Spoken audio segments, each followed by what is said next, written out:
కడప జిల్లా అంటేనే నిత్యం కరువు, వలసలు, ఆత్మహత్యలకు నిలయంగా మారినటువంటి ఈ ప్రాంతంలో కనీసము ఉద్యోగ ఉపాధి అవకాశాలు కల్పించాలన్నటువంటి లక్ష్యంతో, సంకల్పంతో దివంగత ముఖ్యమంత్రి డాక్టర్ వైఎస్ రాజశేఖర రెడ్డి ప్రత్యక్షంగా 25,000 మందికి, పరోక్షంగా 1,00,000 మందికి ఉద్యోగ ఉపాధి అవకాశాలు కల్పించేటటువంటి ఉక్కు ఫ్యాక్టరీ నిర్మాణానికి శ్రీకారం చుట్టడం జరిగింది.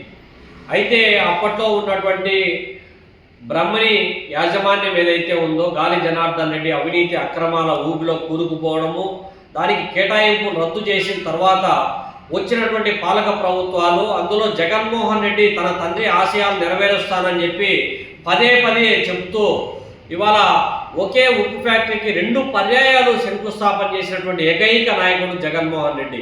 కానీ తన 5 సంవత్సరాల కాలంలో ఉక్కు ఫ్యాక్టరీ నిర్మాణానికి సంబంధించిన ఒక్క రాయి కూడా వేసినటువంటి దాఖలాలు లేవు. పునాది రాళ్ళు తప్ప సమాధి రాళ్ళుగా మారిపోయినాయి తప్ప ఇవాళ ఎక్కడ కూడా నిర్మాణం చేపట్టి పట్టమని 10 మందికి ఉద్యోగ ఉపాధి అవకాశాలు కల్పించిన దాఖలాలే లేవు.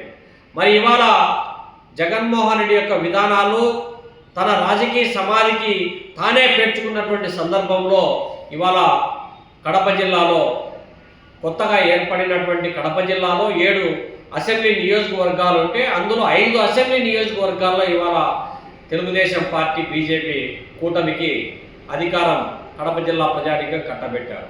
మరి ఈ క్రమంలోనైనా సరే ఇవాళ కేంద్రంలో ఉన్నటువంటి బీజేపీ ఎన్డీఏ ప్రభుత్వం ఏదైతే ఉందో, ఆ ప్రభుత్వం ఏర్పాటులో కీలకంగా వ్యవహరిస్తూ ఉన్నటువంటి తెలుగుదేశం పార్టీ, అందులో చంద్రబాబు నాయుడు ప్రభుత్వము మీద ఆధారపడి ఉన్నటువంటి నేపథ్యంలో ఇప్పటికైనా రాష్ట్ర విభజన హామీలలో కీలకమైనటువంటిది కడప ఉక్కు ఫ్యాక్టరీ నిర్మాణం అనేటువంటిది. కేంద్ర ప్రభుత్వాన్ని నొప్పిస్తావో ఏదైతే అవకాశం ఉందో దాన్ని చెప్పి ఇవాళ ఉక్కు ఫ్యాక్టరీ నిర్మాణానికి శ్రీకారం చుట్టాల్సినటువంటి అవసరం ఉంది.